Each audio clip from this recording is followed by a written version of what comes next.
Korang tahu tak kenapa Ruben Amorim gila-gila nak dapatkan Matheus Cunha? Nak tahu sebab apa? Tengok video ni sampai habis. Kalau kita background check Matheus Cunha ni kan, dia sebenarnya player daripada Brazil. Dia lahir pada 27 Mei 1999. Kalau korang nak tahu, Matheus Cunha ni pernah main untuk klub RB Leipzig, Atletico Madrid dan juga Wolves. Yang paling terkini adalah dia join Manchester United. So, baru-baru ni Matheus Cunha join Manchester United dengan nilai perpindahan sebanyak 62.5 juta pound. Korang tertanya-tanya kan, Manchester United spend almost 60 juta, apa Mamat ni boleh buat? Kalau sebut pasal ability dan juga attributes Matheus Cunha, Mamat ni sebenarnya power tau. First kali, benda yang paling best dekat Matheus Cunha adalah tempat dia main atas padang. Mamat ni seorang player yang sangat versatile. Dekat bahagian depan tu, Matheus Cunha memang conquer gila-gila tau. Dia boleh main banyak posisi, antaranya adalah center forward, second striker. Posisi yang paling favourite untuk Matheus Cunha iaitu attacking midfielder, dan paling best kali dia boleh main dekat bahagian belah kiri dan juga belah kanan, dekat bahagian sayap. Kalau sebut pasal Matheus Cunha, walaupun dia boleh main banyak posisi dekat bahagian depan, tetapi biasanya dia akan turun ke bahagian tengah and menjadi false nine ataupun hybrid playmaker. Matheus Cunha ni sebenarnya datang dari negara Brazil. Kalau kita sebut pasal player-player yang datang dari negara Brazil, normally diorang memang agak skillful, sama juga macam Matheus Cunha. Kalau sebut pasal Matheus Cunha, dia memang power tau. Dia pandai bypass defense dalam ruang yang sempit serta laju menukar arah untuk kedudukan pihak lawan. Dribbling dah power, main banyak posisi, tapi persoalannya Mamat ni rajin ke tak? Kalau sebut pasal kerajinan, memang dah ada dalam darah daging Matheus Cunha. Matheus Cunha seorang player yang suka press defensif secara agresif dan sangat sesuai untuk tim yang main high intensity system. Kalau sebut pasal work rate, normally player tak akan berhenti berlari. For example macam Bruno Fernandes, dia punya work rate memang sangat tinggi.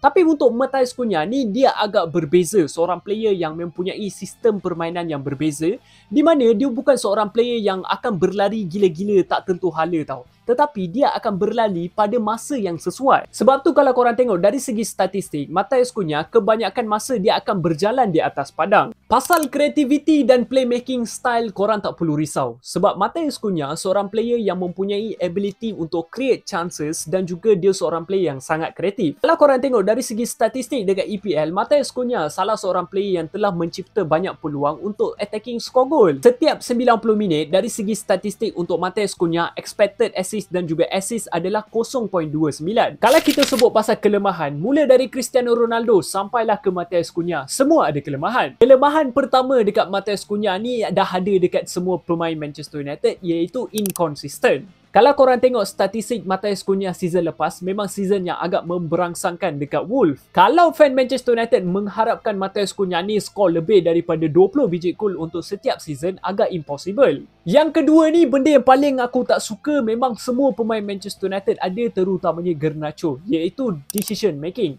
Matheus Cunha ni ada kelemahan dari segi decision making. Decision making Matheus Cunha ni memang barai lah, terutamanya dekat final third. Dia memang mudah hilang bola disebabkan Matheus Cunha ni seorang player yang high risk high reward punya style. Matheus Cunha ni ada kelemahan yang ketiga. Aku rasa kelemahan ini tak berapa penting sangat untuk role Matheus Cunha dekat Manchester United, iaitu kelemahan dari segi berebutan bola dekat udara. Walaupun Matheus Cunha ni seorang player yang agak tinggi, mempunyai ketinggian 1.83 meter, tetapi kalau korang tengok dari segi statistik dan performance dia atas padang setiap kali merebut bola, tak berapa cun tau. Yang keempat adalah Matheus Cunha ni seorang player yang kurang disiplin. Yes, Matheus Cunha ni datang daripada Brazil, South America, memang seorang player yang agak ganas. Kalau kita tengok dari segi statistik, Matheus Cunha averaging 2.17 foul dan 0.22 yellow card setiap 90 minit. And lagi satu, kalau kita sebut pasal disiplin, Disember 2024, Matheus Cunha pernah digantung 2 perlawanan disebabkan masalah disiplin. Walaupun Matheus Cunha seorang player yang bagus, tapi persoalannya, boleh ke Matheus Cunha perform dekat Manchester United ataupun Manchester United beli Matheus Cunha ni adalah pembelian sia-sia? Apa pendapat korang? Jangan lupa komen.